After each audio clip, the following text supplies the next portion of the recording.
Hello, everybody. Welcome to our Facebook Live Why Wednesday. Today we have Peter Brissett with the Digital Marketing Dude. How you doing, Peter? Good, Brett. How's it going for you, sir? It's going well. So Excellent. today we want to talk about metadata and meta tags and how that works and why it works for your website. Absolutely. I I have this thing sometimes when I talk to people, Brett, and I start going, "Hey, metadata, meta tags," and then their eyes start rolling back in their head, and they're like, You just watched mine. It just happened. they're going to sleep. They start going to sleep. So it's super important, and I'll share my screen here in a second and show you what I'm talking about. Uh, and yeah, if you want more of the right kind of traffic to your website, and you want Google to, at least understand how to organize you in the search engines, then one of the simple, it actually is a simple thing to do, but it's probably the most important thing to do. Outside of reviews, right? We talk about reviews all the time. Get more reviews, but if you're really going to get things dialed in on your website, there's a few things that you can do. So, very good. Let's share my screen here. And let's go window. We're going to do, which window are we doing here? We're doing this window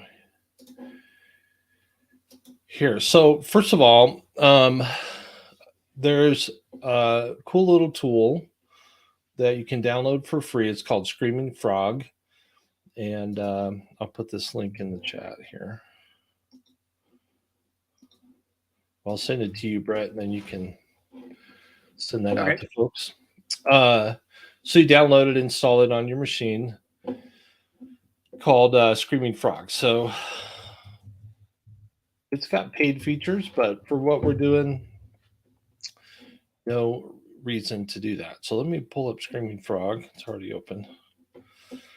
So this is what happens when you look at this.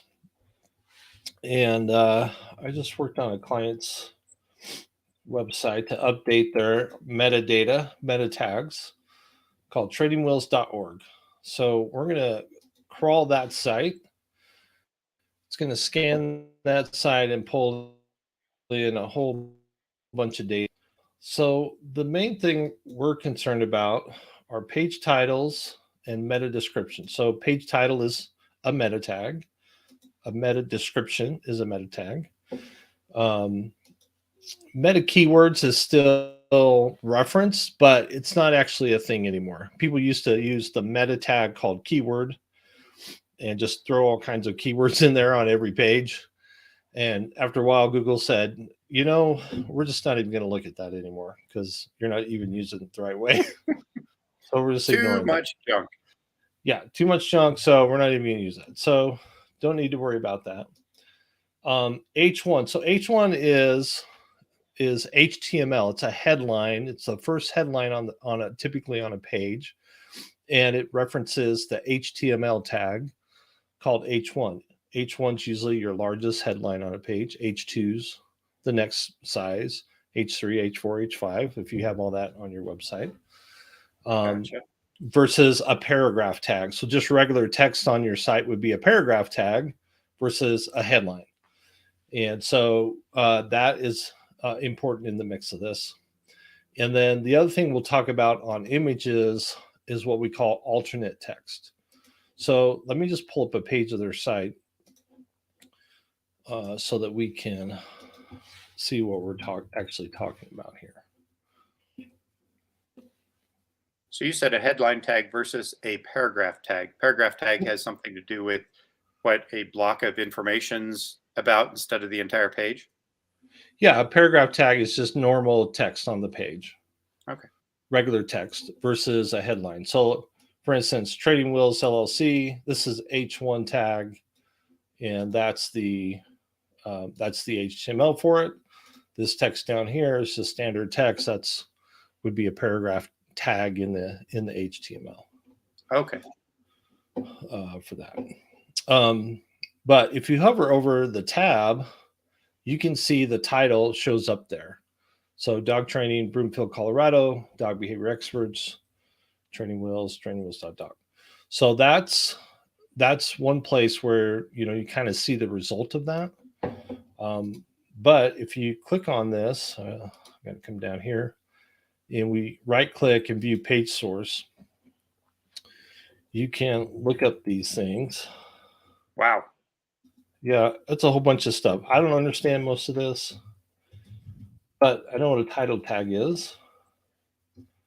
And I can say, find me the title tag. It's not finding what I want.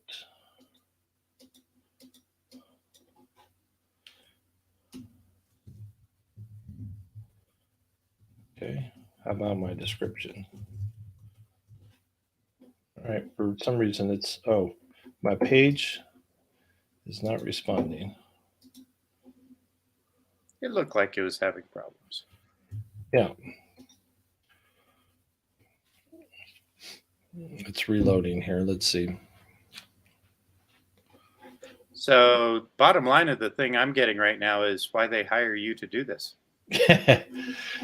So it's, and this is just a bunch of stuff. I don't have to go in here and do this, but it's just another way. I don't know what's going on with this tab, but we're not going to worry about that.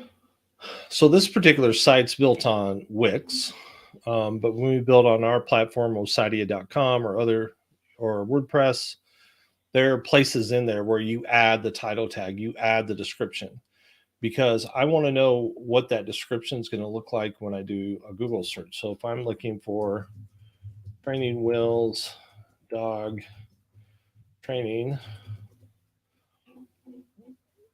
what shows up in the search results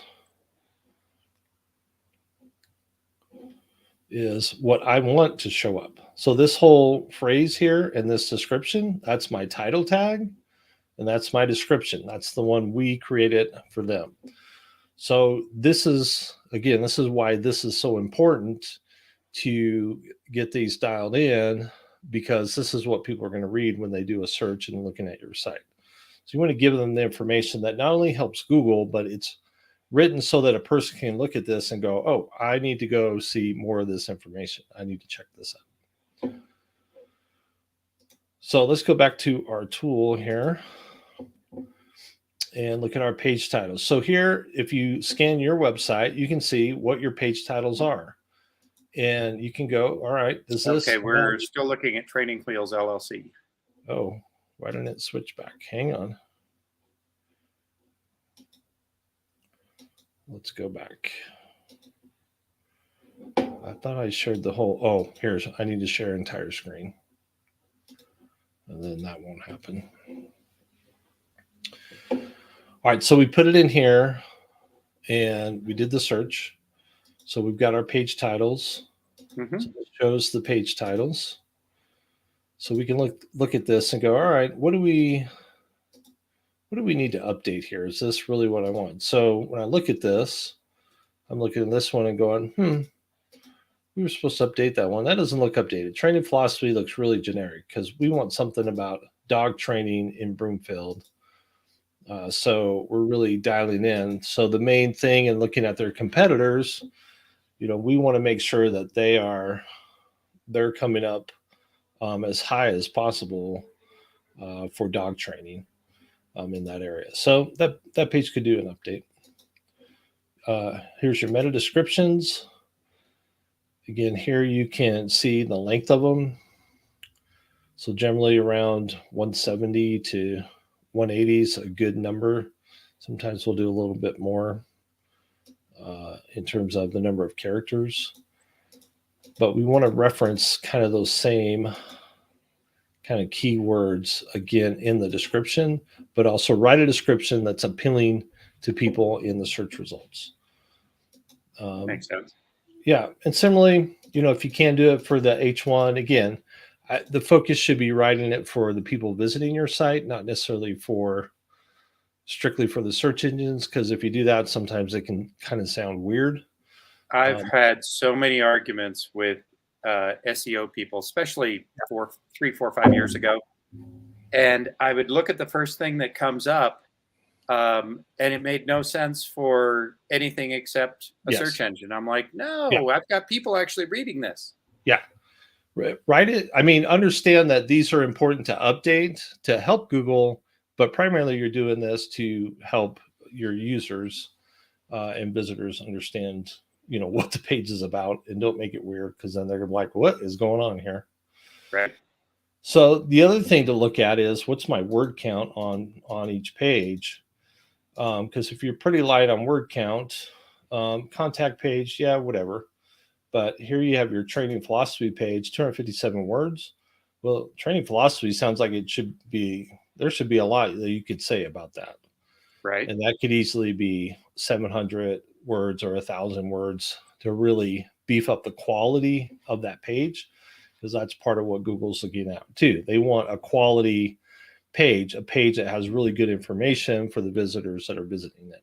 And with not very many words, there's just a lack of It's hard to information. tell. You can't decipher that, right? There's not enough there for it to figure that out. Now, would a video show up as words, or is that What I would do, I mean, it's still good to have a video in the mix. So a lot of times what you can do is do a video that's on YouTube, embed the video there.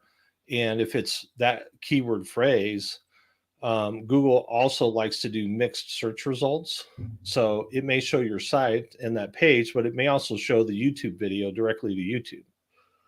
So you may be able to get there in a circular way with it as well. But ideally, you can transcribe the video, or I was going to say transcribe the video, and then you've got lots of then stuff. you've got all that text there too. So Makes sense. yeah.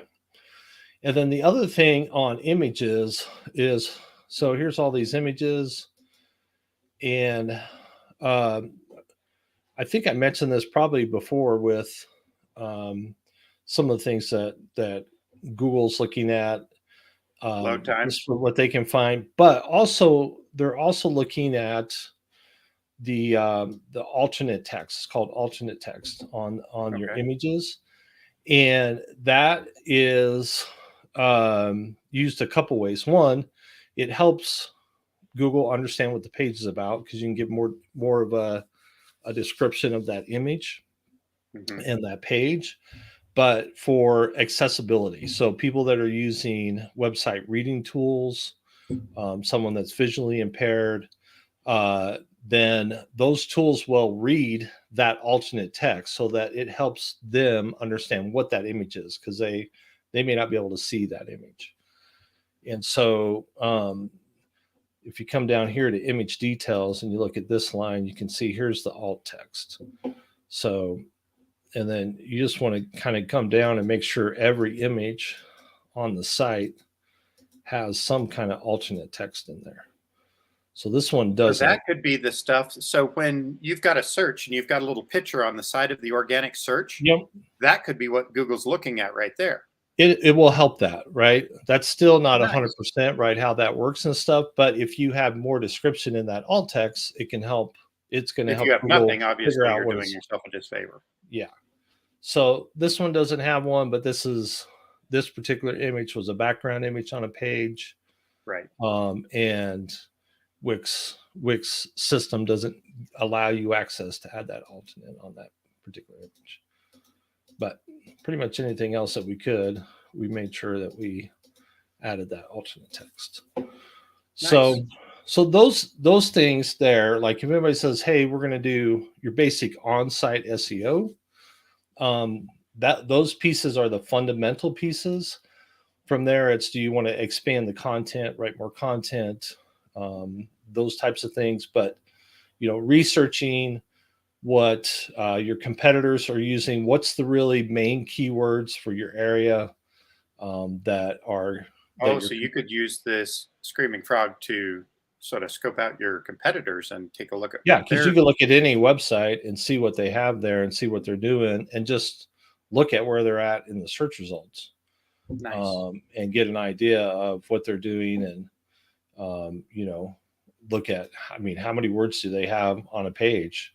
I mean, that'll tell you a lot about why they're might be doing better than you, by being able to evaluate it and see what they're doing. So perfect. But yeah, that's it. That's the your meta tags, metadata, really critically important.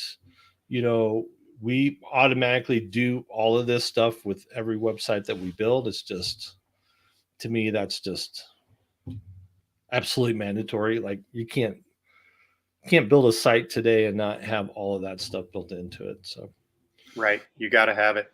So I see your contact info down there, 999 websites, Osetia.com. yep, Osetia. Osetia? Okay. Osetia. Osetia.com. Site, like website. Oh, site. Gotcha.